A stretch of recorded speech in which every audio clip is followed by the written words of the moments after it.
Capítulo 5. Castigo de Ananías y Zafira.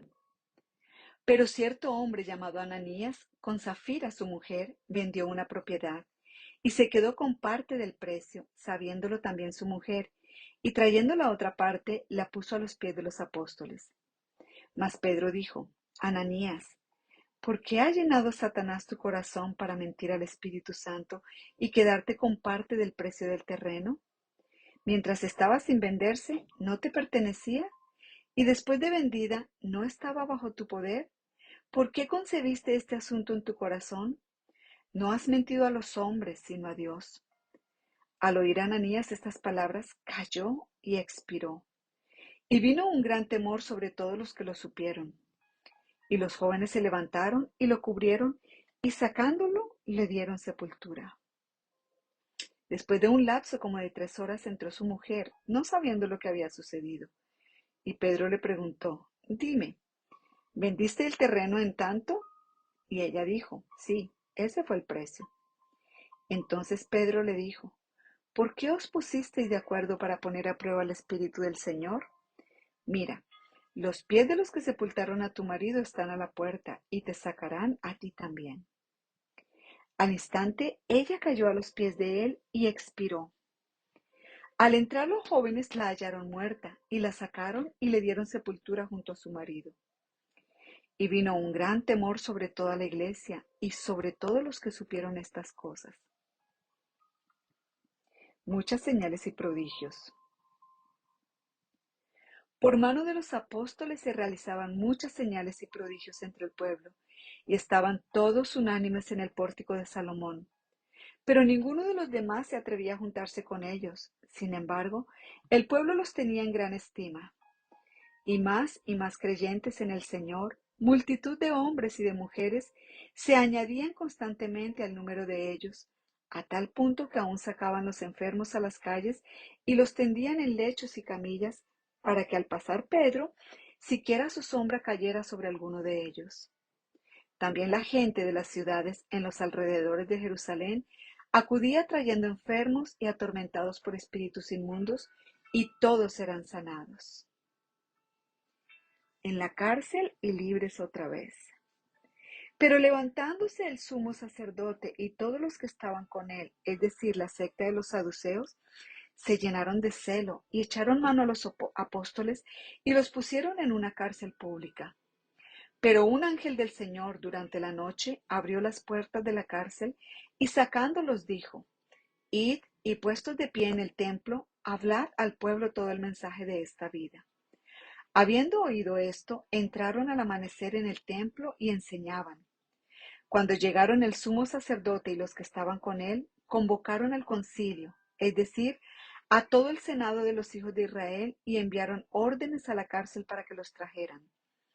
Pero los alguaciles que fueron no los encontraron en la cárcel. Volvieron pues e informaron diciendo: Encontramos la cárcel cerrada con toda seguridad y los guardias de pie a las puertas. Pero cuando abrimos, a nadie hallamos dentro.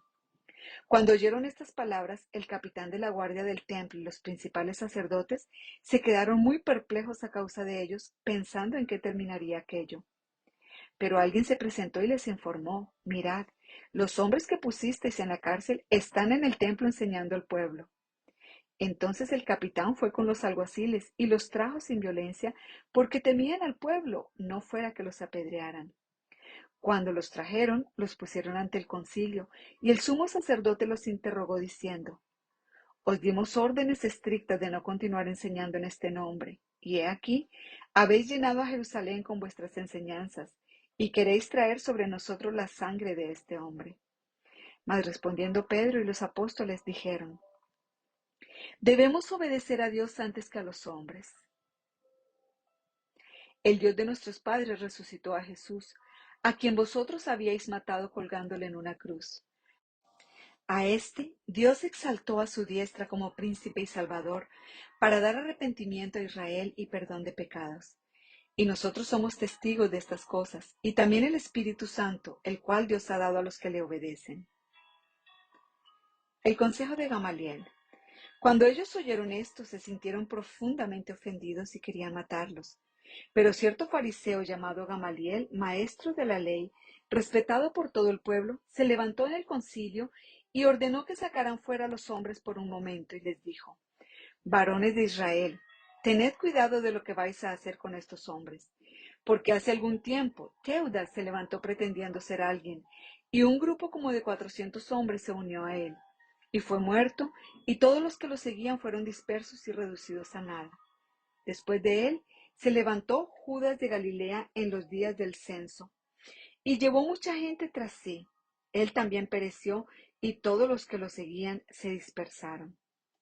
Por tanto, en este caso os digo, no tengáis nada que ver con estos hombres y dejadlos en paz, porque si este plan o acción es de los hombres, perecerá.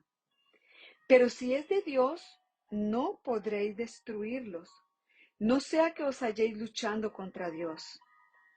Ellos aceptaron su consejo, y después de llamar a los apóstoles, los azotaron y les ordenaron que no hablaran en el nombre de Jesús, y los soltaron.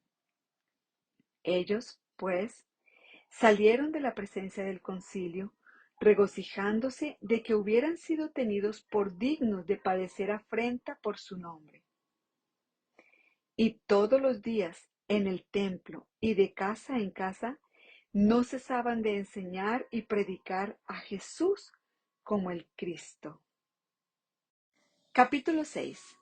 Elección de 7 diáconos. Por aquellos días, a multiplicarse el número de los discípulos, surgió una queja de parte de los judíos helenistas en contra de los judíos nativos, porque sus viudas eran desatendidas en la distribución diaria de los alimentos. Entonces los 12 convocaron a la congregación de los discípulos y dijeron: No es conveniente que nosotros descuidemos la palabra de Dios para servir mesas. Por tanto, hermanos, escoged de entre vosotros 7 hombres de buena reputación, llenos del Espíritu Santo y de sabiduría, a quienes podamos encargar esta tarea. Y nosotros nos entregaremos a la oración y al ministerio de la palabra. Lo propuesto tuvo la aprobación de toda la congregación, y escogieron a Esteban, un hombre lleno de fe y del Espíritu Santo, y a Felipe, a Prócoro, a Nicanor, a Timón, a Parmenas y a Nicolás, un prosélito de Antioquía, a los cuales presentaron ante los apóstoles y después de orar pusieron sus manos sobre ellos. Y la palabra de Dios crecía, y el número de los discípulos se multiplicaba en gran manera en Jerusalén, y muchos de los sacerdotes obedecían a la fe. Arresto de Esteban y su defensa. Y Esteban, lleno de gracia y de poder, hacía grandes prodigios y señales entre el pueblo. Pero se levantaron algunos de la sinagoga llamada de los libertos, incluyendo tanto cireneos como alejandrinos y algunos de Cilicia y de Asia, y discutían con Esteban. Pero no podían resistir a la sabiduría y al espíritu con que hablaba. Entonces, en secreto, persuadieron a algunos hombres para que dijeran: Le hemos oído hablar palabras blasfemas contra Moisés y contra Dios. Y alborotaron al pueblo, a los ancianos y a los escribas, y cayendo sobre él lo arrebataron y lo trajeron en presencia del concilio. Y presentaron testigos falsos que dijeron: Este hombre continuamente habla en contra de este lugar santo y de la ley, porque le hemos oído decir que este Nazareno, Jesús, destruirá este lugar y cambiará las tradiciones que Moisés nos legó. Y al fijar la mirada en él, todos los que estaban sentados en el concilio vieron su rostro como el rostro de un ángel.